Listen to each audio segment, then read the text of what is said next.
लेकिन हम लोगों का ये मानना था कि नीतीश जी का स्वास्थ्य अच्छा नहीं है, अगल बगल के लोग लूट रहे हैं, चला रहे हैं। अभी परिणाम आए हैं, नीतीश जी को देखकर लग रहा है कि नीतीश जी बिल्कुल स्वस्थ दिख रहे हैं। तो अब मेरी उनसे अपेक्षा है कि 2 दिन के बाद अभी मंत्रिमंडल बनने वाला है। कल प्रधानमंत्री जी ने भी कहा है कि बहुत बड़ी जिम्मेवारी है, हम लोग इलेक्शन मोड में नहीं, इमोशनल मोड में हैं। हम लोग बिहार आज से 3.5 साल पहले व्यवस्था परिवर्तन के संकल्प से आए थे। एक ईमानदार प्रयास किया है और उसमें बिल्कुल सफलता नहीं मिली, ये मानने में कोई गुरेज नहीं है। व्यवस्था परिवर्तन के जिस अभियान को लेकर चले थे, व्यवस्था परिवर्तन की बात तो छोड़िए, सत्ता परिवर्तन भी हम लोग नहीं करा सके, लेकिन बिहार की राजनीति को बदलने में जरूर थोड़ी बहुत भूमिका हम लोगों की बनी है। तो हम लोगों से जरूर कुछ गलती हुई होगी, हम लोग के प्रयास में, हम लोग के सोच में, हम लोग के बताने के तरीके में जरूर कुछ गलती रही होगी कि जनता ने हम लोग को नहीं चुना है, जनता ने हम लोग पर वो विश्वास नहीं दिखाया। तो उसकी जिम्मेवारी जो है वो पूर्णतः मेरी है, प्रशांत किशोर की है, और वो जिम्मेवारी मैं 100% अपने ऊपर लेता हूं कि मैं बिहार की जनता को, अपने साथियों को, इस व्यवस्था से जुड़े हुए लोगों को, जिस प्रयास से हम लोग जुड़े थे, जिस प्रयास को करना चाहते थे, उससे उनका विश्वास उस पर मैं नहीं जीत पाया। हम लोग सामूहिक तौर पर हारे हैं और आत्मचिंतन का समय है, हम लोग भी चिंतन करेंगे। जो लोग जीत कर आए हैं उनको खूब बधाई। जनता ने अपने लिए अपना रास्ता चुना है, अपने लिए सरकार चुन ली है। अब नीतीश जी और भाजपा के लोगों पर जिम्मेवारी है कि बिहार में जिन बातों को लेकर वो सत्ता में आए हैं, बिहार में तरक्की हो, बिहार में भ्रष्टाचार से जो जनता जूझ रही है, भ्रष्टाचार खत्म हो, यहाँ पर लोगों के लिए रोजी रोजगार हो, और सबसे बढ़ के जो मुद्दा है पलायन का, बिहार से पलायन बंद हो।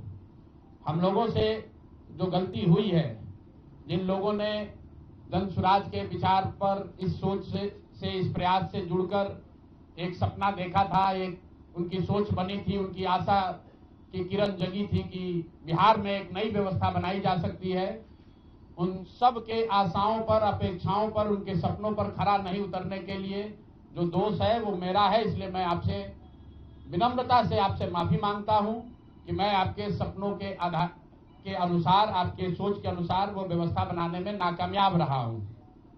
और प्रायश्चित के तौर पर मैं आज से 2 दिन के बाद 20 तारीख को गांधी वितिहरवा आश्रम में, जो रास्ता गांधी जी ने बताया है, मैं अपने लोगों को, बिहार के लोगों को ये नहीं समझा पाया कि किस बात पर उनको वोट देना चाहिए, क्यों उनको नई व्यवस्था बनानी चाहिए। तो प्रायश्चित के तौर पर मैं अपने से वितिहरवा आश्रम में 1 दिन का उपवास, मौन उपवास रखूंगा।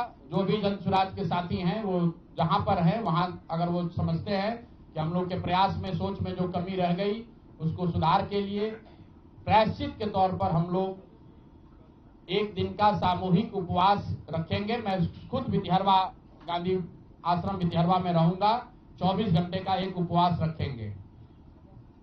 गलती हम लोगों से हुई होगी, कमी रही होगी, लेकिन हम लोगों ने कोई गुनाह नहीं किया। गलती हो सकती है, गुनाह नहीं है। वोट नहीं मिलना गुनाह नहीं है। मैं बिहार की जनता के सामने अपने साथियों के साथ बिल्कुल सर उठा के ये कह सकता हूं कि हम लोगों ने गुनाह नहीं किया है। जिस बिहार में पिछले 30-35 साल से सिर्फ जाति की राजनीति हुई है, वहां पर इस समाज में जातियों का जहर फैलाने का गुनाह नहीं किया है। हम लोगों ने बिहार में हिंदू मुस्लिम की राजनीति नहीं की है, लोगों को धर्म के नाम पर बांटने का गुनाह नहीं किया है। हम लोगों ने बिहार की गरीब जनता को, भोले भाले लोगों को पैसा देकर उनका वोट खरीदने का गुनाह नहीं किया है। जिन लोगों ने ये गुनाह किया होगा, अगर वो आज जीत भी गए हैं तो उनको उसका हिसाब देना ही पड़ेगा। वो आज दे या कल दे, वो होगा ही होगा। मैं पिछले 2.5-3 सालों में अपने वक्तव्यों में अक्सर महाभारत के चक्रव्यूह की, अभिमन्यु के वध की कहानी सुनाता रहा हूं। जिस धर्म युद्ध की बात हम लोग करते हैं, पांडवों के साथ स्वयं भगवान थे, स्वयं भगवान कृष्ण थे, फिर भी अभिमन्यु को घेर कर छल से मार दिया गया। लेकिन उसके आगे की भी एक कथा भी है कि अभिमन्यु को मार दिया गया, लेकिन उससे महाभारत नहीं जीता गया। महाभारत जीता तो अंत में वही जो सही रास्ते पर था, जो धर्म के साथ था। तो आप निश्चित जानिए कि जीत तो जन स्वराज की ही होगी। आज जरूर धक्का लगा है और उसके लिए जो कुछ भी कमी है उसको सुधारा जाएगा और उतनी ही ताकत से फिर खड़े होंगे। अगर आप ये कुछ लोग ये सोच रहे हैं कि मैं बिहार छोड़ दूंगा, तो आपका ये भ्रम है। अंग्रेजी में एक फ्रेज है, you are not defeated till you quit. जब तक आप छोड़ेंगे नहीं तब तक आप हार नहीं सकते हैं। तो प्रशांत किशोर की और जन स्वराज में मेरे साथ जुड़े हुए साथियों की बिहार सुधारने की जो जिद है, उस जिद के सामने दूसरा कुछ भी इस जीवन में नहीं है। उस जिद से पीछे हटने वाले नहीं हैं। पूरी ताकत से, पूरी ईमानदारी से। लोग कह रहे हैं कि मैंने 3-3.5 साल में बहुत मेहनत किया है। तो जितनी मेहनत करते हुए आपने मुझे 3 साल में देखा है, उससे दुगनी मेहनत करेंगे और पूरी ताकत से लगेंगे। पीछे हटने का सवाल नहीं है। जब तक बिहार को सुधारने के अपने संकल्प को पूरा न कर लें, तब तक पीछे हटने का कोई सवाल ही नहीं है।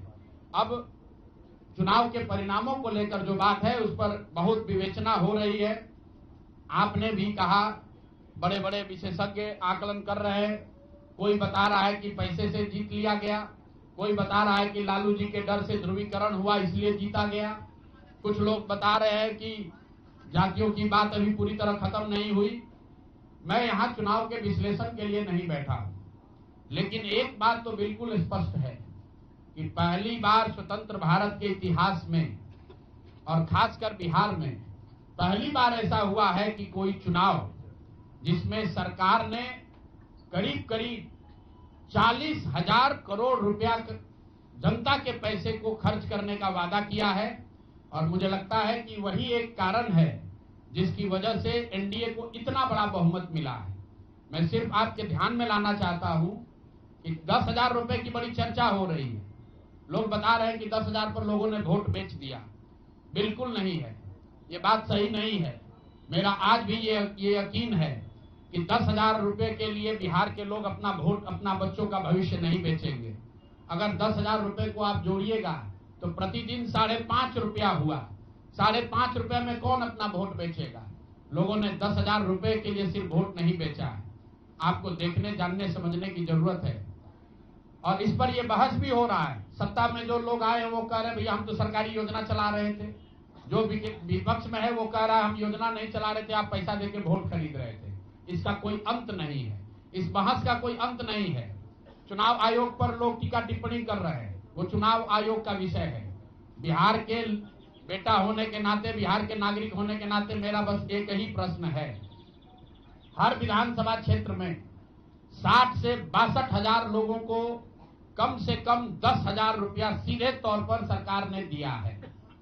सिर्फ 10,000 रुपया नहीं दिया, ये कहा कि आपको स्वरोजगार के लिए 2 लाख रुपया दिया जाएगा और उसकी पहली किस्त के तौर पर, बयाना के तौर पर 10,000 रुपया उसको दिया गया।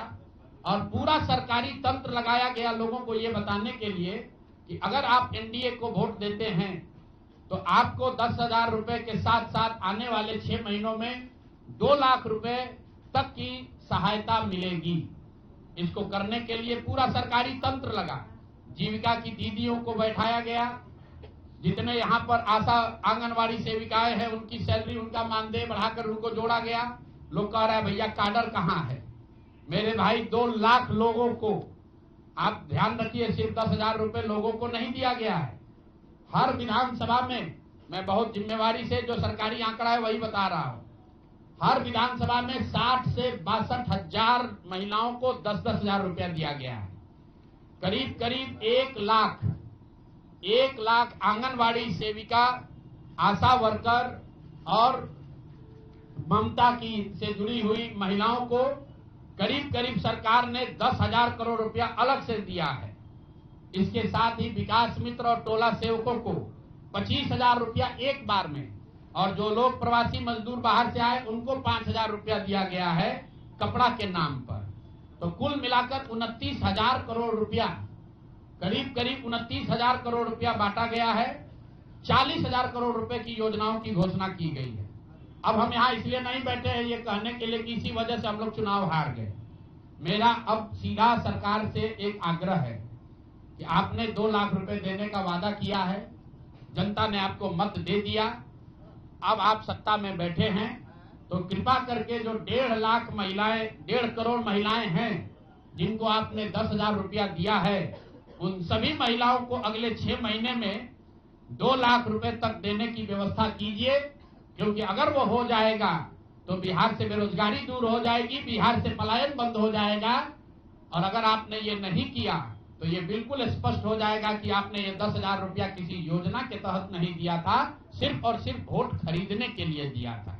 तो वोट खरीदने के लिए पैसा दिया गया है कि किसी योजना के तहत पैसा दिया गया है, सरकारी योजना के तहत, इसका प्रमाण इस बात पर है कि आने वाले 6 महीने में सरकार ने स्वरोजगार के नाम पर जो पैसा जारी किया है, उस क्षेत्र में और पैसा और मदद जारी की जाती है या नहीं की जाती है।